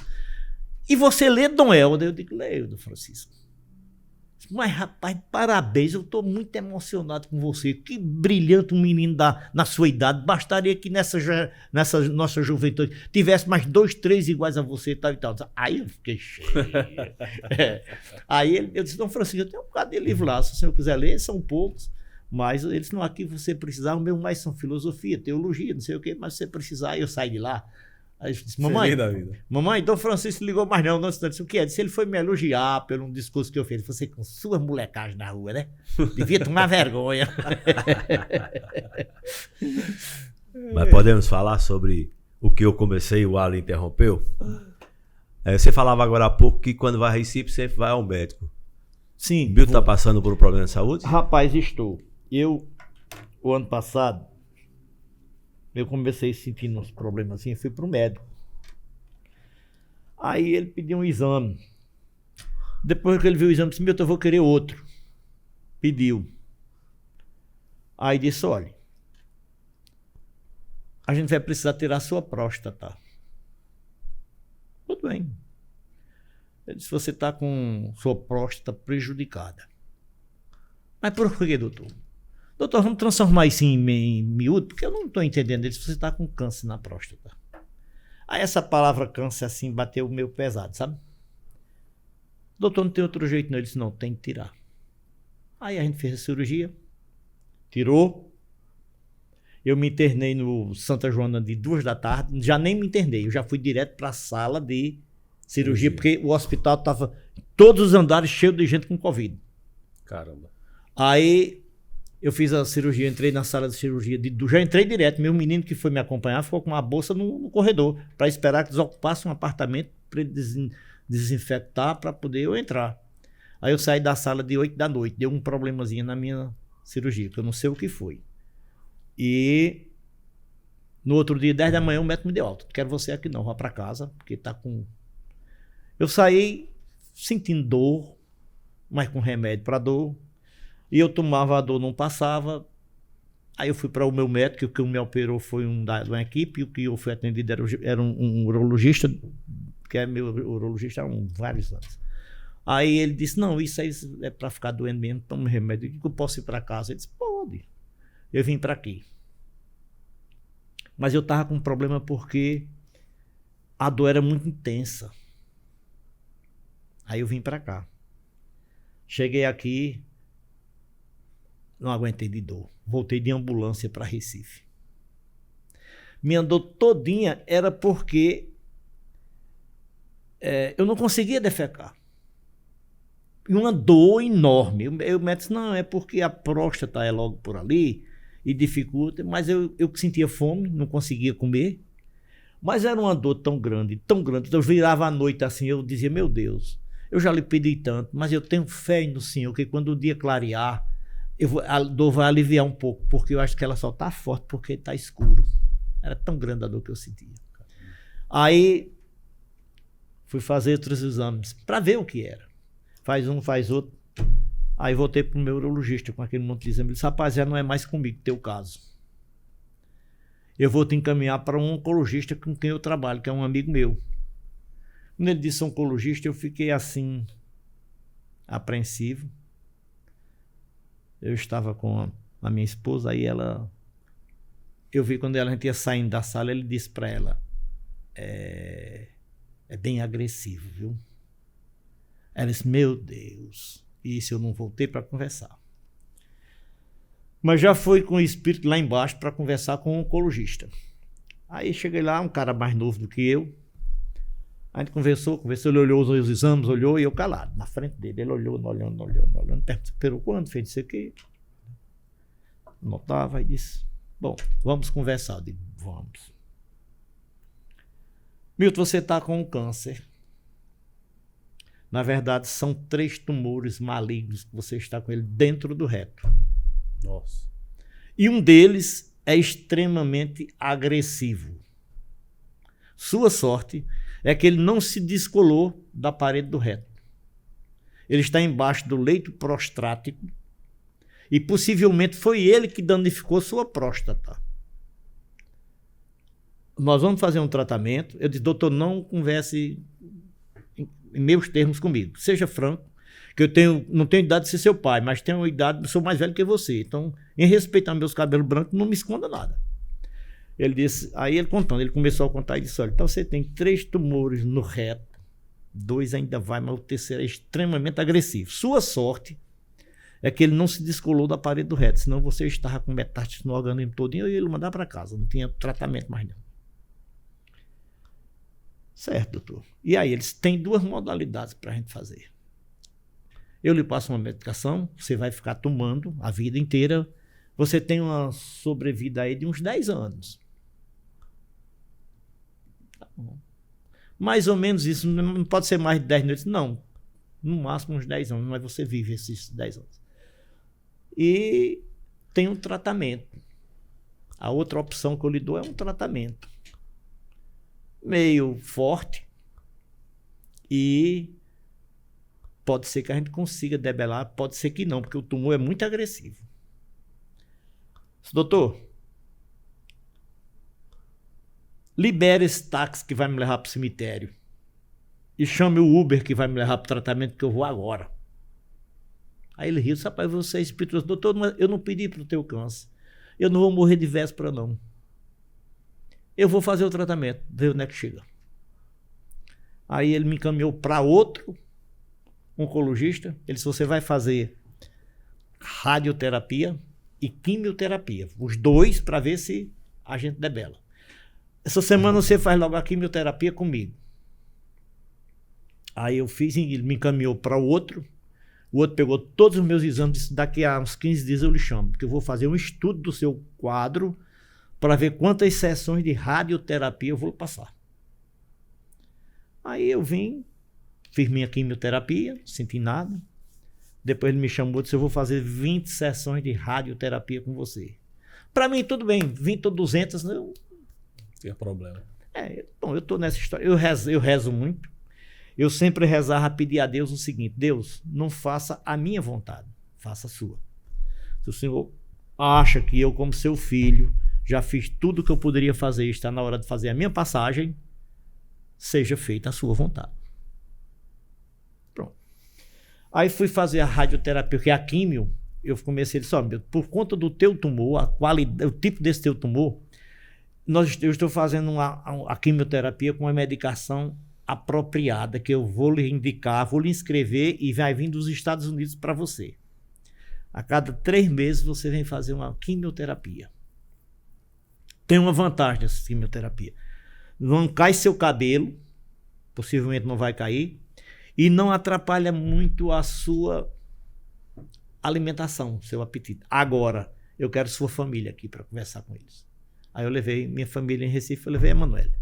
Aí ele disse, olha, é o seguinte. Aí contou tudo isso que eu acabei de contar e disse, agora ele tem um efeito que chama-se fadiga. Essa medicação dá uma fadiga tremenda. Ele vai ter um dia que ele não vai ter coragem de se levantar. Aí eu vou lhe aconselhar, meu. Estou dizendo a você, representante da família, com a Emanuele, você é o que, filho? Ele falou, estou dizendo a você. Ele tem de fazer caminhada direta, porque um dos efeitos dessa quimioterapia que ele vai usar é nos membros inferiores. Se ele não fizer caminhada, ele não vai chegar. Isso que eu vou passar 3 anos fazendo essa quimioterapia com ele. Ele não chega ao final da quimioterapia andando. Ele vai chegar aqui carregado. Então, tenha consciência. Você já sabe, você pediu para eu ser sincero, estou dizendo. Faça caminhada. Se você puder entrar numa academia, você vai perder força. Você vai chegar ao ponto de não poder levantar uma cadeira que não tem força para isso. Tá bom. Aí eu fiz a primeira quimioterapia e não senti nada, né? Eu digo, tá bom, essa tá bem. Agora na radioterapia eu quase me acabo. A radioterapia é uma coisa moderna, um pessoal dos Estados Unidos, uma clínica dos Estados Unidos que tem em Recife, um maquinário extremamente moderno. E eu quando cheguei na 10ª sessão eu já não aguentava mais comer. Perdi todo o gosto de comida. Nossa. Tudo. Eu fazia, era uma vez por semana, ou eram 2. E eu, de repente, parei de comer. Eu passei 64 dias sem almoçar e sem jantar. eu comia, eu não sentia gosto. Então eu botava macarrão na minha boca, no almoço, eu comia um pouquinho de macarrão. Era o gosto de água com... Já molhasse pão na água assim, tá? Pronto, era aquilo que eu sentia o gosto. Aí eu pegava uma carne de sol, pedia para chupar, para sentir o gosto do sal. De manhã, o pão não tinha jeito, café não tinha gosto, era um gosto assim, amargo, não tinha jeito. Eu, nesses 64 dias, eu comi bem no jantar, porque a Manuela me trouxe uma espiga de milho assada. Então eu cheguei a um ponto, nessas 20 sessões, que eu pedia para meu irmão ir em Recife me aplicar soro, que eu estava deixando de andar. Estava deixando de andar. Muita dor eu senti, mas muita dor. Tomava uma dor infernal. Sempre sentindo dor, eu chorava. Eu ficava andando embaixo do prédio, chorava. Então, quando eu comecei a deixar de andar, eu comecei rezando, pedindo a Deus que... Deus, eu tenho a impressão que eu sou um bom filho. Eu sou religioso, eu sempre lhe respeitei. Eu tenho que respeitar pai, a mãe, o pessoal. Procuro me conduzir de uma forma correta, ilibada. Mas eu quero lhe pedir uma coisa. Eu sei que eu estou morrendo. Mas não me deixe morrer em cima da cama, aos poucos. Me tire antes. Me conceda essa graça de não morrer em cima de uma cama sentindo dor. Dor já estou sentindo muito, eu já não durmo sentindo muita dor. E estou pensando em parar de andar. Então não me deixe ficar em cima de uma cama me acabando aos poucos. Me tire logo. Porque pode ser que eu não entre no desespero numa noite dessa e eu pulo daqui lá embaixo. Eu não quero isso. Eu não vou terminar mesmo, porque é uma ofensa ao Senhor, meu Deus Pai. Não me ajude, me tire logo. Aí eu comecei, eu estava tão sem andar que eu saía do quarto. Ia para a sala, não aguentava voltar. Ficava um tempão lá. E no tempo, se eu sentasse desse lado, doía. Deitasse do outro, doía. Deitava de bruços, eu acho que eu sentia como se eu tivesse a cirurgia, estivesse pesando. Se de lado ela pesava para um lado. A força de gravidade normal. E eu me deitava de bruços, aí doía não só ela, como doía a coluna. Eu já vivia que não aguentava de dor. Aí terminei as sessões. As 20 sessões arrasado. Eu vim para casa, não me alimentava, eu só vim conseguir me alimentar mais de 30 dias depois que terminou a primeira sessão. O meu oncologista, o primeiro, disse: olha, eu não te disse nada não, mas tu só vai comer. Eu estava com uns 20 dias que tinha saído. Ele disse: só vai comer mesmo depois de 30 dias da última sessão. Tu tá cheio de produto radioativo dentro de ti. Entendeste? Aí depois de 30 dias eu comecei a comer. Sentir sabor. Porque eu não sentia sabor não. Eu sabia se estava frio ou quente. Mas você tapasse meu rosto, eu não sabia se era café, se era Coca-Cola, se era chá, sabe? Não tinha gosto, não. Aí vim melhorando, mas fiquei com problema de sentindo muita dor. Foram diminuindo as dores, mas eu fiquei com um problema de estômago muito grande. Meu estômago doía, não tinha jeito. Aí eu fui para uma gastroenterologista. Aí ela me pediu 73 tipos de exame de sangue. Eu fiz. Voltei para lá, estava tudo direitinho. Os que estavam alterados era por conta do produto radioativo. Mas ela achou estranho pelo seguinte: tinha um índice, tem um índice na nossa, que a pessoa adulta tem um mínimo de 830 e o máximo de 870. Você tem que estar sempre nesse meio. Se não tem o controle. O máximo 870, o mínimo 830. Eu estava com 7. Nossa. Eu disse: você está andando, você veio para cá andando e vim? O senhor não era para estar andando desse, não. Você não pode andar com um índice desse jeito, não. Eu falei: pois é, eu vou voltar de táxi. Senão o senhor fica em casa de repouso. Aí eu fui para o oncologista, liguei para lá e falei: esse índice tem que estar baixo, Milton. Se ele não ficar baixo desse jeito, teu câncer volta. E ele mesmo baixo já fez dois exames com produto de contraste radioativo para identificar. Ainda estou hoje com a perna esquerda inchando. Ela desinflama e incha. Porque eu acho que da cirurgia eles mexeram em alguma coisa vascular que minha perna incha. Eu estou usando remédio direto. Se eu tirar, a perna está inchada já. Aí, as 2 vezes eles suspeitaram que era trombose e possivelmente era o câncer voltando em alguma parte da perna. Aí descobri que não era trombose. Mas depois ela inchou mais ainda. Aí eu voltei. Agora eu estou usando remédio. Ela está no estilo sanfona. Incha, desincha, incha. Mas nunca desincha tudo. Ela fica um pouco desinchada. Aí depois suspeitaram que ali meu câncer estava voltando na região inguinal. Aí toma exame com contraste com produto radioativo. Não era. Depois eles estavam afirmando que ela estava voltando no final do intestino. Toma exame de novo. Não era. Aí eu disse ao doutor, disse a ele, ó, tu quer saber de uma coisa? Ele não volta mais em canto nenhum. Não, graças a Deus, não, graças a Deus não solta não. Porque se Deus não deixou que eu morresse naquele ali para frente, onde eu já estive tão lá embaixo e já me levantou até aqui, ele não vai me deixar eu descer de novo, não.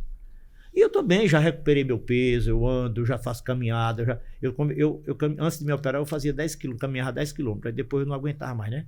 Aí vem começando 2, aumentei para 4, já estou fazendo 7 e 8 km caminhando. Agora já sente o sabor da carne de sol. De tudo. Tô comendo mais do que o normal. Milton, para finalizar, que recado você deixaria para quem vai estar vendo o podcast? Primeiro eu deixo o recado que eu deixo é o seguinte. Primeiro, leve a vida com um sorriso.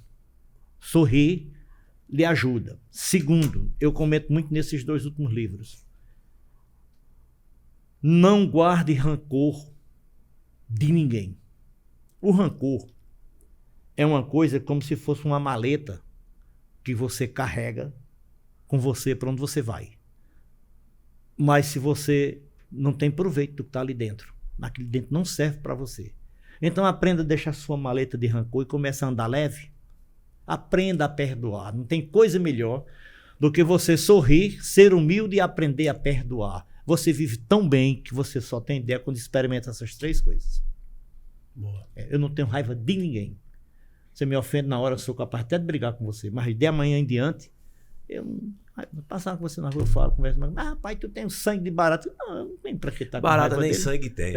Eu digo, pra que eu estar com raiva dele, um cara que passou, foi ontem. Eu tenho de aprender a perdoá-lo. Eu quando rezo, eu rezo todo dia. Aí tem uma parte do Pai Nosso que diz, perdoai os nossos pecados assim como nós perdoamos a quem nos tem ofendido. Aí eu digo, Deus, se eu não estiver perdoando, não me perdoe. Mas me ajude dentro do meu coração a eu aprender a perdoar. Mas eu quero perdoar. Boa. Milton, foi um prazer ter você aqui com a gente. Prazer é todo meu. Foi muito, muito Útil. enriquecedor, útil. Todas as palavras, a história, a superação aí. Que Deus abençoe a cada dia mais. Se Deus quiser. E esses livros que estão para lançar, que sejam Que lançados eles em apareçam. breve. Eu tenho ansiedade que eles saiam um dia para frente antes de eu morrer. Antes, muito antes. Tá certo, foi um prazer. Quer dar algum recado, Brunão? Pessoal, Não, o recado é que esse podcast realmente foi 10 e que você possa fazer com que ele chegue a outras pessoas. Eu tenho certeza que você conhece alguém que gostaria de ouvir o que foi colocado aqui, essa história de superação e de graça. Então, faz isso, repasse para outras pessoas, para que outras pessoas tomem conhecimento do que é realmente bom, que é ser feliz e sorrir, não é não, Milton? É exato. Muito obrigado a vocês por tudo. E De até a coração. próxima. E até a próxima.